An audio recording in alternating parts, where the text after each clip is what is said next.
That's good. I would like to say thank you to our worship team. Sandy Michael, Mike Michael, and Noah Michael. It was a good team leading worship this morning. You might even say it was angelic, right? If you follow anyway. This morning we're picking up where Tim left off in Exodus last week, and if you've looked into the passage, you might not be inspired. The text is inspired, but you might not be, and I want to help you get into it by turning on your imagination. Sometimes our imaginations are turned off when we get into the Bible, and it's like dead on arrival going on in here, right? So if you would, with me, let me help you turn your imagination on. I'll tell you my main idea this morning, and then we're going to read through what are going to seem like a bunch of obscure commands, and I'll tie it back together of, here's the main idea, okay? So tucked away in the book of Revelation is a phrase, and it also appears in 1 Timothy, King of Kings. You remember that phrase? Anybody like the book of Revelation? Yeah, I've seen churches that announce that they're going to do a series on it, and it's like the attendance swells for a little bit, right? Because everybody wants to figure out that end time stuff. Well, the phrase King of Kings can awaken our imagination before we try to make sense of these, what are going to seem like obscure laws here in a minute, because it was a title that wasn't just tossed around by anybody. It appears a few times in the Old Testament, book of Daniel, Ezra, Ezekiel, but it also has shown up in what archaeologists have found in the ancient area of Mesopotamia. Some of the empires of long ago, the top dog of several empires liked to call himself the King of Kings, or the Great King, the king above all the other kings. And the reason was, whether it be the king of Assyria or Old Babylon or New Babylon or the more regional empire called the Hittite Empire or various other empires along the way, they like to say that because they would form treaties with other kingdoms. And the word treaty, for what it's worth, can also be translated covenant. So maybe that'll help spark your imagination a little bit. They would form treaties with these smaller kingdoms. Sometimes the treaties would come before battle. Sometimes they would come after battle. And these treaties would essentially say, this is how you're going to relate to me. The King of all kings says this. And either you do it up front, you make this agreement, and there's this long treaty or covenant that usually has you paying some sort of tribute or taxes, we might call it today, and with expectations about how the two would relate. And it was not an equal relationship. There was the King of Kings, and then there were the vassal kings, the underlings. And these treaties would usually have kind of a standardized format. I don't want to bore you with all the details, but it would usually start off with I, the great King of all kings, calling witness the sun and the moon and the stars and all the gods that they represent, and my greatness, and telling the story of how I've been great and conquered all you lower kingdoms and things like this. This is where we stand on things, and this is what I expect you to do in relation to me. And a lot of times would follow something like we would call a code of conduct, a code of laws inside this treaty. And then there would be, at the end, if you obey this, great, we'll have a good, long, prosperous relationship. If you don't, you can expect my army day after tomorrow, kind of thing. And so curses on those who wouldn't obey it.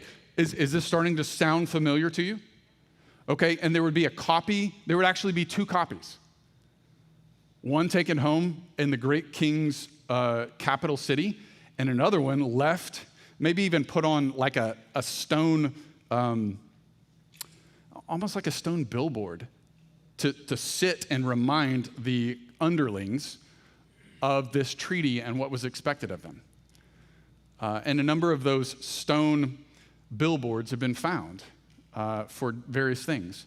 So the two copies said the exact same thing. And for what it's worth, what we would call the books of the law, Genesis, Exodus, Leviticus, Numbers, and Deuteronomy, kind of here and there follow some of the order of these ancient treaties. Not perfect, it never appears perfectly, but it seems like the function of these treaties was to keep the lower level kingdoms in check. It was to put the fear of the great king, the king of all kings, keep it in the forefront so they would not rebel. And more often than not, that meant they needed to keep the status quo in these smaller kingdoms of Edom and Mesopotamia and Canaan and whatever else, Israel. Does this make sense? They weren't trying to, with all these instructions and threats and whatever, they weren't trying to start a revolution back home and have it become a grand society. It was basically to keep them down with fear of being attacked again by the great king. This makes sense, right? So when we come to the Old Testament, first off, do you remember when Moses is coming down the mountain after meeting with God? What does he have in his hand? 2 tablets. We've always assumed it was part 1 and part 2 of the whole list, right? Based on comparing it to these ancient treaties, chances are it's 2 copies of the same thing. And where are they stored afterward? In a box called the Ark of the Covenant or treaty, right? And it has expectations about what the great king, the king of all kings, expects of his servants, his subjects, right? So there's a lot of similarity to these ancient treaties. What's different, and this would kind of get to the main point. What's different about the covenant that God made with the Israelites is that he's not trying to keep them down. He's trying to raise them up. He's trying to train them in his ways so that they would become more like him and represent him to the nations. Make sense? Okay, so big idea, and then we're going to read some obscure laws, and I'm going to try to do running commentary that'll get you out of here at a reasonable time, like 5 p.m., whatever. Yeah, you laugh. Wait until we read them. So the big idea today is that you and I, we need to accept responsibility. You need to accept responsibility for your role in others' flourishing. Flourishing, I can't think of a better word. There are other words for it, but think about in the garden, in the flower bed, when a plant, when a flower, when a vegetable is, or a tree is flourishing, it's pretty obvious, right? When it's struggling, it's easy to tell. If you take the picture of flourishing over to humanity, we have a role, not just in me not doing, the commands aren't just for me to stay out of trouble. The commands are not just for the Israelites to stay out of trouble, but to show them the way toward creating a community where people flourish. Does that make sense? Okay, and so we have to accept responsibility for it. God has called his people out of slavery in Egypt. He's taking them where? Into a promised land. But it doesn't become heaven on earth all of a sudden. In fact, their experience, once they get to the promised land, a huge amount of their experience of God's goodness is going to come out in their interactions with one another, right? Can you imagine whatever ancient Israelite saying, God made me all these promises, but I live next to this guy. And this was supposed to be the promised land, and it feels like my neighbor is my curse, And so the behaviors that God is teaching his people is meant to help them flesh out a sense of responsibility for one another. Okay? So I'm going to start reading in Exodus chapter 20, starting with verse 22. And I'm going to take a break and talk about it, and I'm going to read some more, okay? So follow with me if you will. Starting verse 22, it says, "Then the Lord said to Moses, tell the Israelites this, you have seen for yourselves that I have spoken to you from heaven. Do not make any gods to be alongside me. Do not make for yourselves gods of silver or gods of gold." That seems like God was deliberately speaking without taking any visible form because people would be tempted to try to reconstruct that visible form in an idol. So God said, you heard my voice. I didn't show you anything so that you wouldn't try to mimic any visible thing. I want you to follow what I say, right? No idols. Verse 24, make an altar of earth for me and sacrifice on it your burnt offerings and fellowship offerings, your sheep and goats and your cattle. Wherever I cause my name to be honored, I will come to you and bless you. If you make an altar of stones for me, do not build it with dressed stones, for you will defile it if you use a tool on it. And do not go up to my altar on steps, or your private parts may be exposed. Weird stuff already, right? So the idea here, and this would be kind of the first, maybe the principle that can help guide us into understanding the more specific laws. It's the idea that God and our relationship to God should change us so that it filters down in how we treat other people. Godward devotion must improve how we treat other people. It's a principle that's everywhere in the Bible. I could just cite a bunch of places. There are some on the screen. I won't even read them off. So God is teasing out after the people have come out of slavery, after he's brought them out of slavery. Remember what Tim said last week? God acts to save his people, brings them to himself and says, I want you to be near me, and I'm going to tell you how to live. And after that, you'll experience so much of the blessing of being my people, right?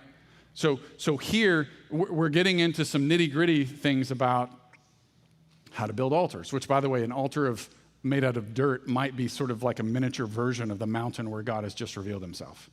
And it might also be that he's saying, don't like carve the stones and don't make anything ornate and pretty, because the people were going into the land of Canaan where there would be abandoned altars that looked exquisite. And it is very possible that God is saying, I don't want you to take the worship of Yahweh and put it in that place that's been dedicated to a different God. I would rather you just use what's natural, because nature is mine. That could be what's going on. It doesn't explicitly say that. That's just a guess. So the principle of relating to God should filter down into our relationships is all over Scripture. But we have to ask, as we get into the details, and chapter 21, the very first verse says, these are the laws and the NIV says laws, but these are the statutes, the judgments, the procedures that you're supposed to set before them. And it's a word that is not like the big idea of a commandment or a law. It's down into a nitty-gritty action steps kind of thing. And I like the word procedures because that resonates with us. Not that we love procedures, but we understand procedures, right? You have your SOPs and all that stuff. So the connection between these nitty-gritty details about life and the amazing rescue that God has performed and brought these people to himself are connected. One leads to the other, and it might feel like, well, that's where I'm uninspired. Like, God rescuing, saving, that's inspirational. How to handle little details and following step-by-step instructions, not inspirational. But listen to the connection.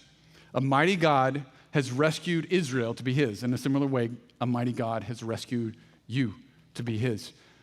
So that means God wants us to make him central to our lives.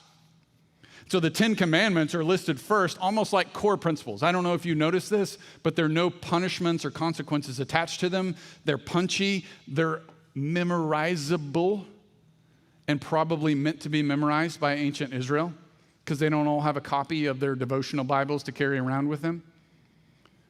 And so they're probably meant to be memorized as core principles that reflect who their God is.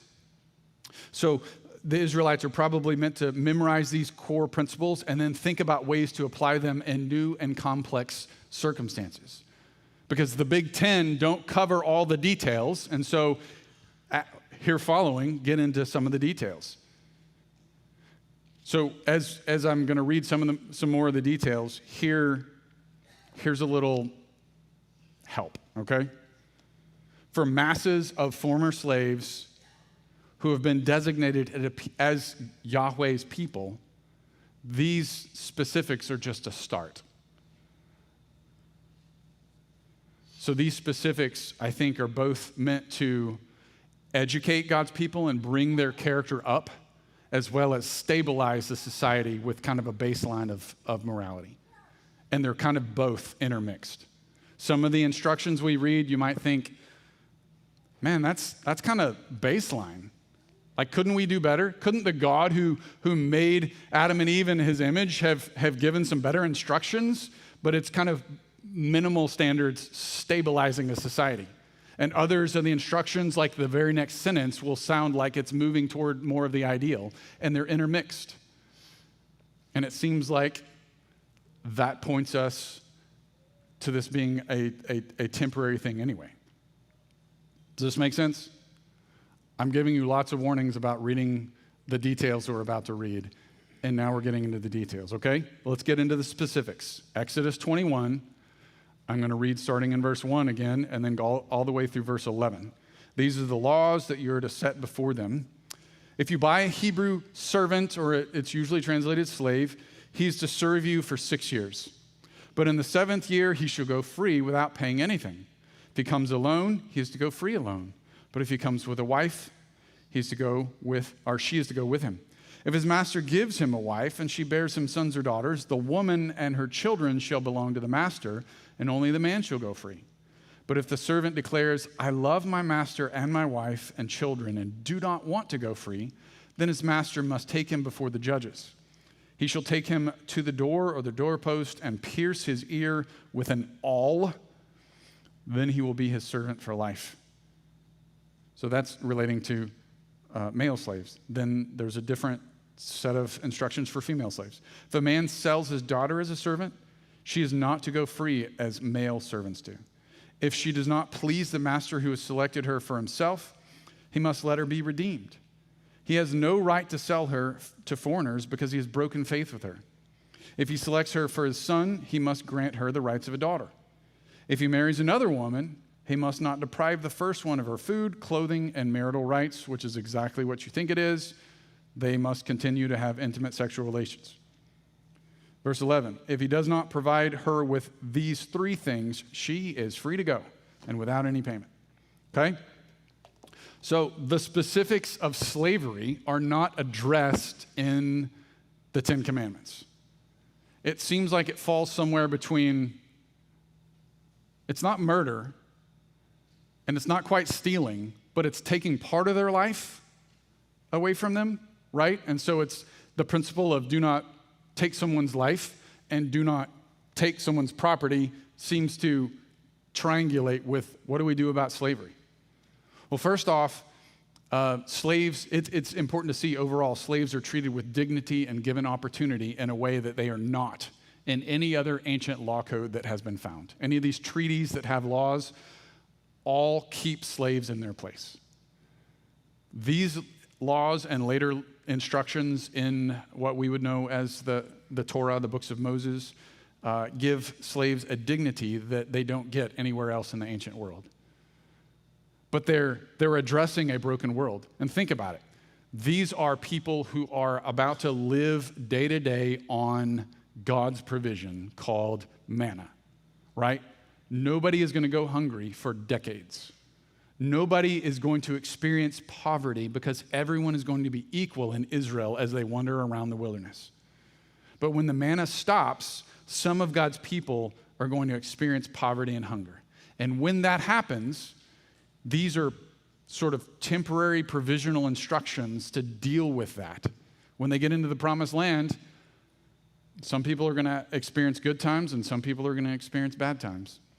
And so God gives them instructions on how to deal with that. And there's no banking system to deal with, well, you need a loan to get out of poverty, or you can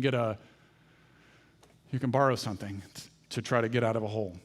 There's none of that. So it is depending on your neighbor who is doing well, and there are instructions regulating that, and it's only for 6 years.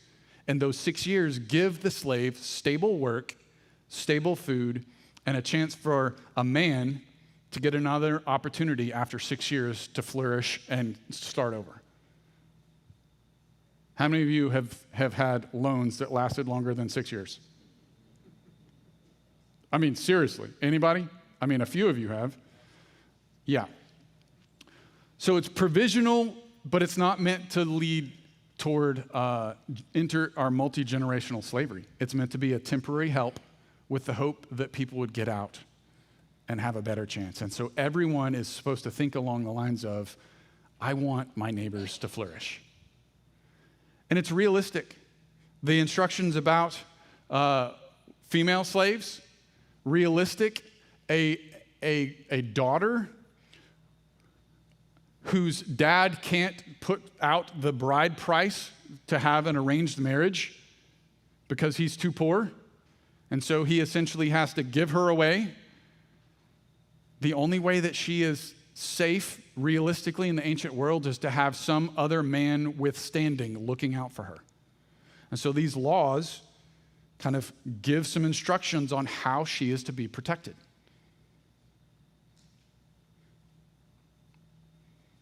If the guy who receives her as a female slave does not take care of her, he can't sell her to somebody else. She gets to go back home. If he designates her for his son, then he has to treat her like his own daughter. If he takes her as a wife, this female slave takes her as a wife, he has to treat her like a wife. Those three things at the end. So it's realistic, but it's meant to give dignity. But it's also hopeful. That little bit about a slave who looks at his life as a slave and says, I would rather stay here than go out into freedom after 6 years. Think about it this way. Slaves chose slave status. We're about to read ahead in a few verses that if people were kidnapped and put into slavery, the kidnappers were to be executed. There is no involuntary slavery in this law code. It is only as a choice. I've got no other way out, and so I go there.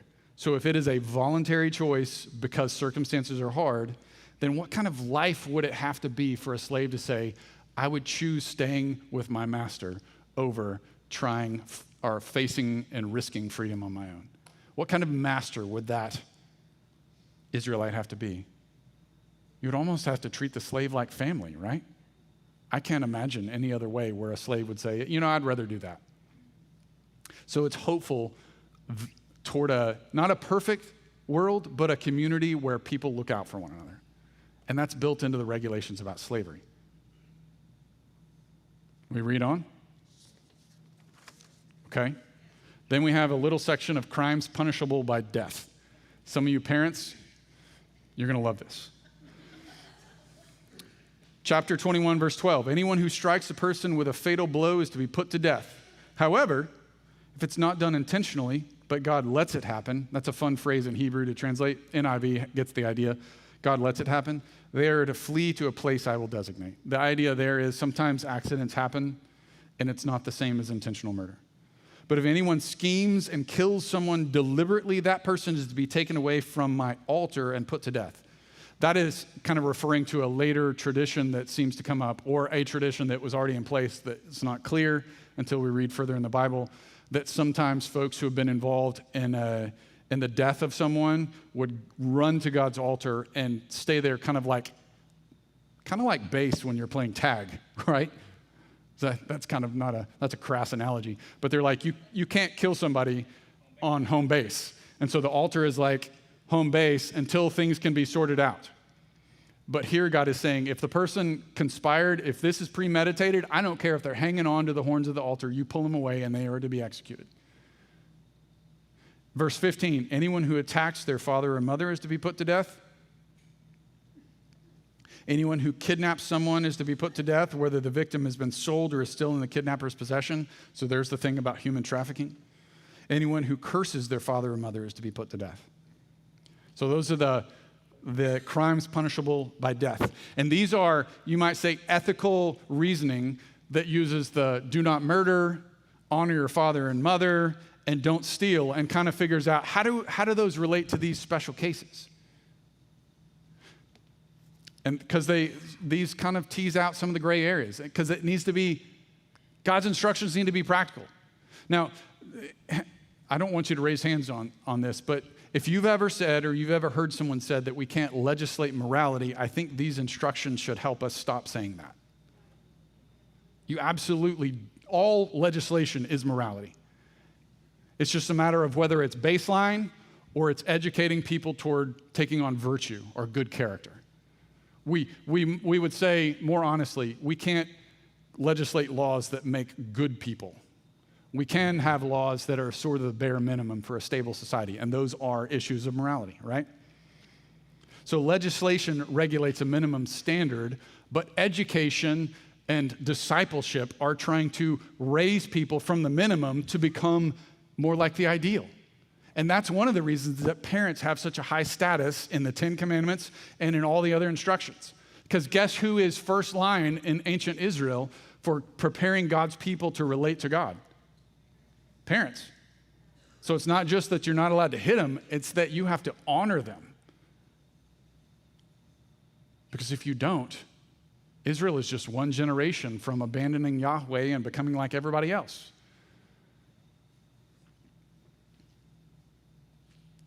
All right, let's keep reading. Chapter 21, verses 18 to 36 deal with a bunch of different kinds of injury possibilities. Verse 18, if people quarrel and one person hits another with a stone or with a fist and the victim does not die but is confined to bed, the one who struck the blow will not be held liable if the other can get up and walk around outside with a staff. However, the guilty party must pay the injured person for any loss of time and see that the victim is completely healed. Basically, if there's a fight and you injure someone, you cover medical until the person is ready to work again. How's that for being responsible, learning responsibility? Verse 20, anyone who beats their male or female slave with a rod must be punished if the slave dies as a direct result. Probably, it's a different word than earlier, but it's probably, I think, getting at the idea of if you are beating a slave, and this is maybe getting at less than the ideal, but if you're beating a slave and the slave dies, it could also be punishable by death, but not necessarily so in the way it's worded in Hebrew. But if they're not to be, they are not to be punished if the slave recovers after a day or two, since the slave is their property. So this would be more along the lines of the minimum morality rather than moving toward the ideal. Verse 22, if people are fighting and hit a pregnant woman and she gives birth prematurely, but there's no serious injury, the offender must be fined whatever the woman's husband demands and the court allows. But if there is serious injury, you are to take, and here's a famous thing, life for life, eye for eye, tooth for tooth, hand for hand, foot for foot, burn for burn, wound for wound, bruise for bruise. The idea here being, you need to be responsible with what you do with your body and how it affects other people. That's what the eye for an eye, tooth for a tooth is meant to do. Because there are examples in other ancient law codes, think about this, where rich people could pay a fine to get out of injuries they do to poor people. So there were ways in other empires, other countries of the world, where the rich could get away with violence and the poor could not. So here, this legislation, as harsh as it sounds, is a way of teaching people you're all equal and you're responsible for what you do to other people and you can't buy your way out of it. That's not a bad law. That's not a bad law. Okay, verse 26. An owner who hits a male or female slave in the eye and destroys it must let the slave go free to compensate for the eye. And an owner who knocks out the tooth of a male or female slave must let the slave go free to compensate for the tooth. I would prefer to lose a tooth over an eye. I don't know about you. And then it goes on. That was not that funny. If a bull gores a man or woman to death, the bull is to be stoned to death, and its meat must not be eaten. But the owner of the bull will not be held responsible. Accidents happen. Verse 29, if, however, the bull has had a habit of goring and the owner has been warned but has not kept it pinned up and it kills a man or woman, the bull is to be stoned and its owner also is to be put to death. Negligent homicide was a thing. However, if payment is demanded, the owner may redeem his life by the payment of whatever is demanded.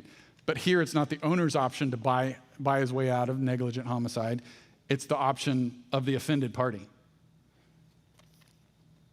This law also applies if the bull gores a son or daughter. If the bull gores a male or female slave, the owner must pay 30 shekels of silver to the master of the slave, and the bull is to be stoned to death.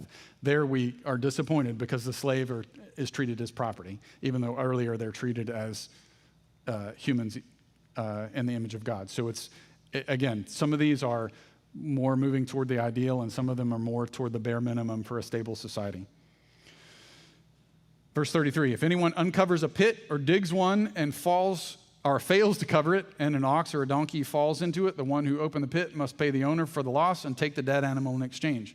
If anyone's bull injures someone else's bull and it dies, the two parties are to sell the live one and divide both the money and the dead animal equally. So that would be accidents happen. However, if it was known that the bull had a habit of goring yet the owner didn't keep it pinned up, the owner must pay animal for animal and take the dead animal in exchange. So injuries, property damage, things like that, right? These are just sort of basic stabilizing society. I don't want to make any more comments about it unless I was about to ask if anybody has any questions. I don't know. If you have questions, we can talk afterward. Assuming your questions are easy to answer, we can talk afterward. Chapter 22, starting in verse 1. Here it gets more into property damage. Whoever steals an ox or a sheep and slaughters it or sells it must pay back 5 head of cattle for the ox and 4 sheep for the sheep. If a thief is caught, and this one might bother us, Texans, here we go. If a thief is caught breaking in at night and is struck a fatal blow, the defender is not guilty of bloodshed. Stand your ground during the night, it's fine. But if it happens after sunrise, the defender is guilty of bloodshed. And that is hard to translate in English, and some translations take it the opposite way, which is interesting. But the way the NIV reads it, the idea is if a thief breaks in during the day and you kill the thief in broad daylight, you are responsible for taking a human life. It wasn't necessary, is the way the NIV reads it. Now, I think the ESV, the other translation I use, takes it the opposite way, where you can look it up in the ESV. I got to keep going, okay? Anyone who steals must certainly make restitution, but if they have nothing, they must be sold to pay for their theft. If the stolen animal is found alive in their possession, whether ox or donkey or sheep, they must pay back double. If anyone grazes their livestock in a field or vineyard and lets them stray and they graze in someone else's field, the offender must make restitution from the best of their own field or vineyard, right? Either be responsible for your stuff or it's going to cost you extra. Verse 6, if a fire breaks out and spreads into thorn bushes so that it burns shocks of grain or standing grain or the whole field, the one who started the fire must make restitution. Be careful where you flick your cigarettes, I think is what Moses is saying here. Verse 7, if anyone gives a neighbor silver or goods for safekeeping and they're stolen from the neighbor's house, the thief, if caught, must pay back double. But if the thief is not found, the owner of the house must appear before the judges, and they must determine whether the owner of the house has laid hands on the other person's property. I mean, this sounds like a kid's case, right? You borrow your friend's stuff, and it disappears while you have it borrowed. It's like, how do you sort that out? How do you sort it out when the kids are like, Mom, he borrowed it, and the other kid's like, I don't know what happened to it. Well, here, Moses says you have to go take an oath before God that you didn't do anything wrong. In all cases of illegal possession of an ox, a donkey, a sheep, a garment, or any other lost property about which somebody says, that's mine, both the parties are to bring their cases before the judges. The one whom the judges declare guilty must pay back double to the other. If anyone gives a donkey, an ox, a sheep, or any other animal to their neighbor for safekeeping, and it dies or is injured or is taken away while no one is looking, the issue between them will be settled by the taking of an oath before the Lord, that the neighbor did not lay hands on the other person's property. The owner is to accept this, and no restitution is required. But if the animal was stolen from the neighbor, restitution must be made to the owner. If it was torn to pieces by a wild animal, the neighbor shall bring in the remains as evidence and shall not be required to pay for the torn animal. If anyone borrows an animal from their neighbor and it is injured or dies while the owner is not present, they must make restitution. But if the owner is with the animal, the borrower will not have to pay. If the animal was hired, the money paid for the hire covers the loss. Okay? And I had up there going through verse 17 in my notes. I'm going to stop right there. So the idea of property damage is, I think, sort of straightforward. Like if you do things that you ought not to do, you pay more than just 1 for 1. If you steal, it's like 5-to-1 payback, 4-to-1 payback. If you're negligent, it's like 2-to-1 payback. It's all teaching you to be responsible with your stuff for how it affects other people. Can you see how all these laws together have this sort of underlying idea of what I do affects more than me? Okay, so when we get to following Jesus, we're reading through here, and it might not be that these things jump off the page as, oh, I'm going to apply that to my life. But the principle of thinking about what I do and how I handle my stuff and my responsibilities, how all that affects you, that does apply to our lives, right? So broadly speaking, we as followers of Jesus, we strive for the ideals, not just the lowest common denominator. We strive for ideals and we seek promises fulfilled, because not only are we trying to be on our best behavior for the good of everyone, we believe that God will answer our prayers and actually make things better beyond what we can pull off in our own strength. So first off, a few things about how we do that. First off, we have to recognize the deceitfulness of wealth. And this might not be where you thought I was going with this. But so much in regulations that are sort of the bare minimum are limiting how we handle our stuff. And so much evil that's gone on in the world, and you can think of any horrific thing. I mean, slavery in America's history would be an easy example. It was just a matter of putting material stuff over people. Straightforward. It was the idea of, I would rather have cheap crops and free labor and an abundant life at your expense than have to work harder and have less. That's really, it's straightforward. And the ideology behind it, like people fill in excuses because the lure of wealth, like I will be happy if I actually get more stuff. I think that's the deceitfulness of wealth.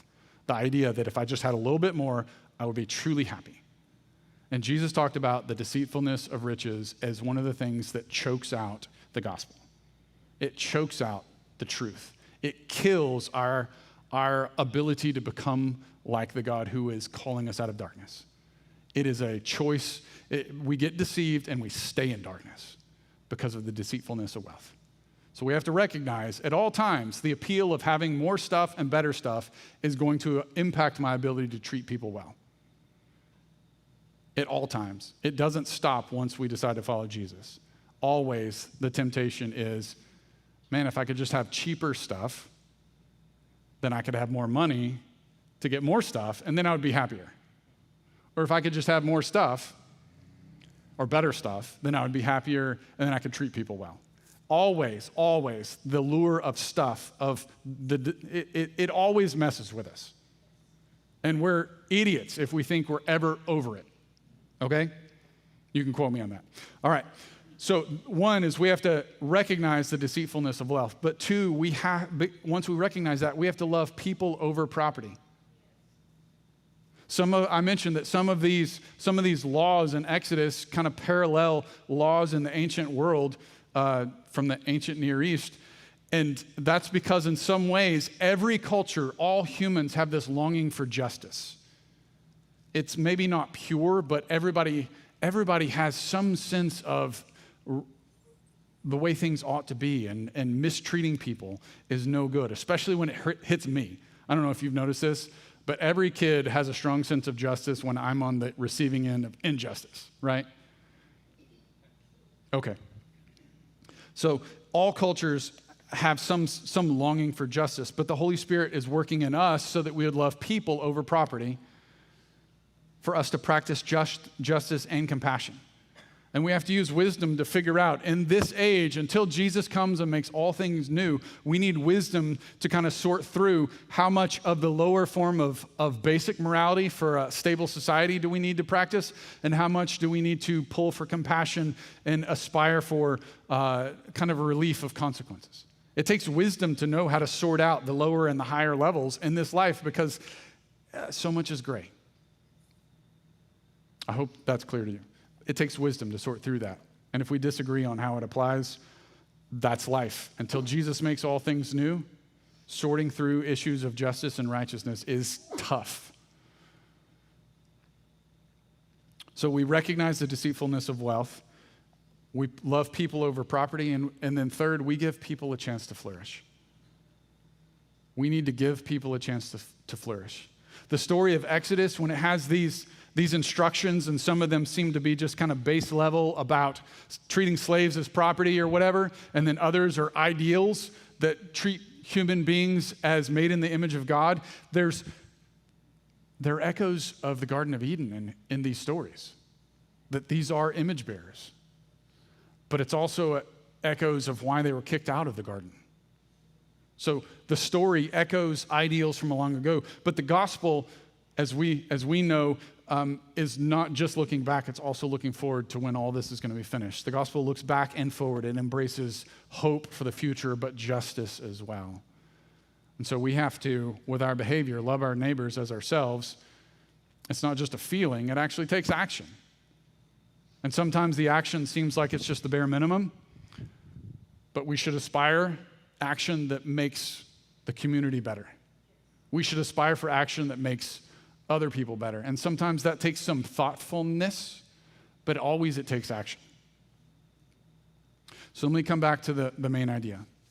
The main idea is that you need to accept responsibility for your role in other people's flourishing.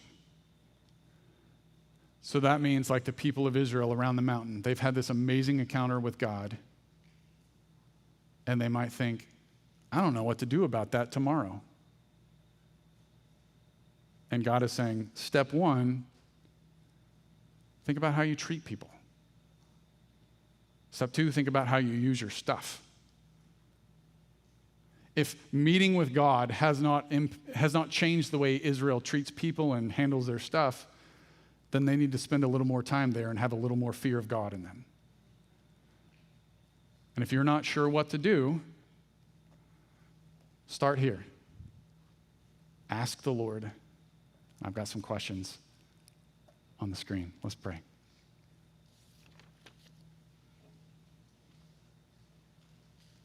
God, when you save us, when you rescue us, when you call us out of darkness,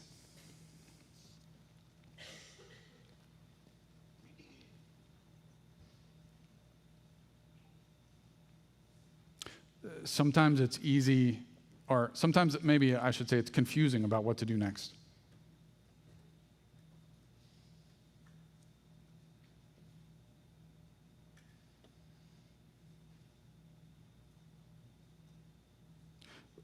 We need instructions.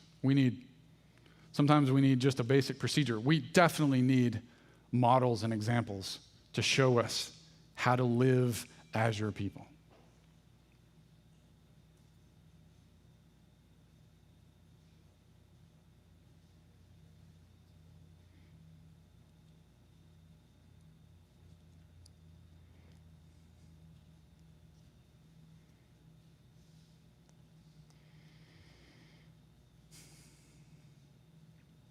God, I can't be as responsible as I'd like to be. But would you show me, would you show us and lead us, whether it's directly, Holy Spirit, impressing on us right now, or conversations with others of your kids? Would you show us some next steps? Where our encounter with you, our being rescued, you revealing yourself. Show us how to put that into practice and how we treat people and how we use our stuff.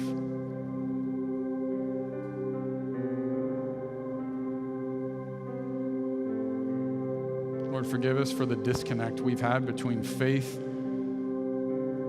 and love and practice. Forgive us for the disconnect we've had between faith and being stewards of our stuff, because it's your stuff.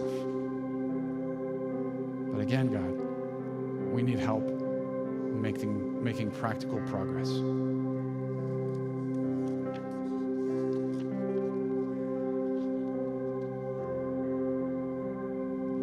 We look look forward to when the King of Kings makes all things new. And in the meantime, please empower us to bear fruit that looks like Jesus, that makes a little bit more of